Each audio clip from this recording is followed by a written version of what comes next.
नवाज शरीफ के नाम पर नामालूम अफराद ने 3 गाड़ियां रजिस्टर्ड करवा लें। साबिक वज़ीर आज़म नवाज शरीफ के नाम पर नामालूम अफराद ने 3 गाड़ियां रजिस्टर्ड करवा लें, जिस पर लंदन पुलिस ने तहकीकात शुरू कर दी हैं। नवाज शरीफ के लंदन ऑफिस के तर्जुमान खुर्रम बट ने पुलिस को खदशात से आगाह करते हुए बताया कि गाड़ियां नवाज शरीफ के नाम पर रजिस्टर करवाने का मकसद जराइम करके उनका ताल्लुक नवाज शरीफ से जोड़ना हो सकता है। नवाज शरीफ के नाम पर रजिस्टर गाड़ियों को दहशतगर्दी, धोखाधही और मुजरिमाना कार्रवाइयों के लिए इस्तेमाल किया जा सकता है। खुर्रम बट के मुताबिक मामला इस वक्त सामने आया जब नवाज शरीफ के नाम रजिस्टर गाड़ी की तफसील DVLA ने इवनफील्ड इरसाल की।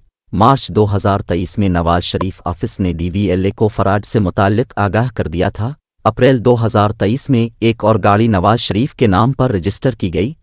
नवाज शरीफ के नाम पर रजिस्टर तीसरी गाड़ी का इस वक्त पता चला जब ट्रैफिक कवायद की खिलाफ वर्जी का जुर्माना वसूल हुआ।